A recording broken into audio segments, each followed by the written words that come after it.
Ja, hallo zusammen, einen wundervollen guten Tag und heute nochmal mit CSS, denn mir hat jemand von euch gesagt, ey yo, wäre noch cool, wenn du noch Animationen in CSS behandelt hättest. Das habe ich offensichtlich vergessen, anders kann ich es nicht sagen. Es tut mir sehr leid und deswegen möchte ich das natürlich nachreichen. Es geht um sogenannte Animationen oder auch Keyframes.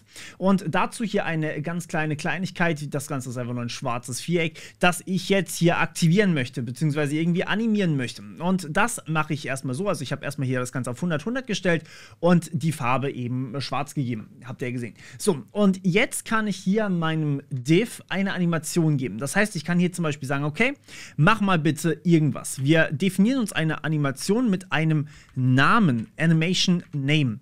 Und dieser Animation Name kann jetzt hier zum Beispiel Beispiel sein. Das geht natürlich wunderbar. Und man kann auch festlegen, wie lange das ganze Ding gehen soll. Also das heißt Animation Duration.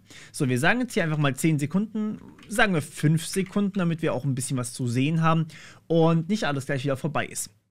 So, und jetzt, wie gesagt, in diesem Div hier mache ich sonst gar nichts. Ich kann jetzt hier einfach in meinem CSS drin, also wirklich nur in meinem CSS, kann ich jetzt Keyframes erstellen. Keyframes könnt ihr euch so vorstellen, stellt es euch so vor, ja?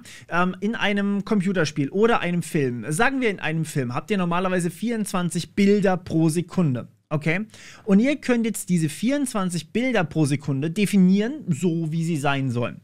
Das heißt, ihr sagt dann zum Beispiel, okay, ich hätte ganz gerne, dass meine ersten, also wir haben ja hier, sagen wir 4 Sekunden, nee, sagen wir 5 Sekunden, meine erste Sekunde, also meine ersten 20% meiner Animation soll das passieren, meine zweiten 20% soll das passieren und so weiter und so fort.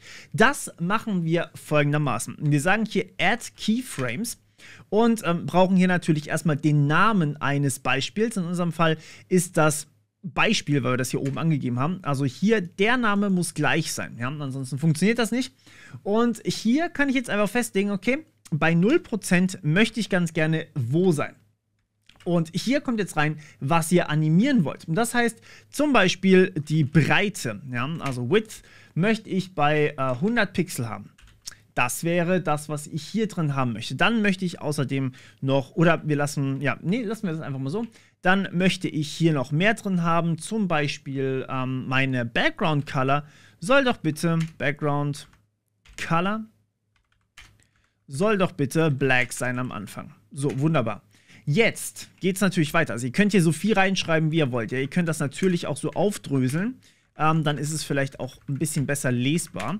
Und so sieht eigentlich eine klassische Animation aus. Ihr habt hier 0%, das ist quasi der Anfang. Dann habt ihr hier die nächsten Prozente. Ich würde euch, also es ist kein Muss in dem Sinne, aber ich würde euch empfehlen, hier wirklich das immer ordentlich aufzusortieren und jede Eigenschaft zu nennen, die ihr hier haben wollt. Es sei denn, ihr wollt halt einen fließenden Übergang haben. Ich zeige euch das gleich auch noch, was ich hiermit meine. So, dann haben wir bei 20% wollen wir die Breite auf 200 Pixel haben. Die Hintergrundfarbe wollen wir auf Rot haben. Ja, Rot. Red haben natürlich. Wobei, Dark Red ist schön. Dark Red sieht schön aus sogar noch. Und dann machen wir das Ganze hier nochmal. So, bei 40%, das wäre dann nach 2 Sekunden. Also das hier ist vor der ersten Sekunde, das ist nach der ersten Sekunde, das ist nach 2 Sekunden, weil, wie gesagt, wir haben hier 5 Sekunden. Das heißt, jede Sekunde 20%. Ja, so kann man sich das relativ leicht herleiten. Wenn ihr 10 Sekunden habt, ist natürlich jede Sekunde 10%. Da kommt es dann natürlich drauf an, wie lange das Ding läuft. So, also da wollen wir dann auf 500 hochgehen. Hier wollen wir die Farbe wechseln zu Cyan oder sowas. Sagen wir Dark Cyan. Und die anderen mache ich jetzt mal ganz kurz für euch. So, also ich habe jetzt hier einfach ein bisschen was eingegeben und ja, im Endeffekt, wie gesagt, in meinen 20% Schritten hier das Ganze definiert. Wenn wir uns das jetzt mal angucken, ich nehme jetzt hier mal den internen Browser, der funktioniert genauso und kann als Vorschau wunderbar dienen. Dann sehen wir hier, ich habe erstmal eine Animation, dann wird es größer, dann wird es wieder kleiner, dann wird es blau und dann wird es plötzlich rot und dann wird es schwarz. Und dann springt es. Warum springt es? Wir gucken uns mal ganz kurz das Ende unserer Animation an. Wir sollen hier auf 50 Pixel schwarz laufen. So. Das ist aber genau der Punkt, wo es dann am Ende springt. Denn die normale Definition hier ist bitte 100 Pixel schwarz. Ja? Das heißt, nach eurer 100%igen Animation gibt es keine Animation, sondern einfach einen harten Cut zu dem, was ihr da oben definiert habt. Die Animation wird geladen, also abgespielt sozusagen. wenn ihr hier diese Datei öffnet, also ich zeige das nochmal kurz, sobald ihr sie öffnet oder ladet, wird die Animation abgespielt. Und dann wird hier, wird im Endeffekt alles einmal durchgegangen. Und wenn wir bei 100% angekommen sind, dann wird geswitcht zu dem, was wir hier haben. Das heißt, damit ich hier diesen Sprung weg habe, muss ich hier eigentlich 100 Pixel einstellen. So, und jetzt sehen wir nochmal, wird das Ganze nochmal aktualisiert und wir sehen hier einen Übergang zu dem, wie es davor ist, und dann springt das ganze Ding auch nicht mehr. Und dann sieht das eigentlich recht smooth aus. Es sieht quasi so aus, wie es aussehen soll.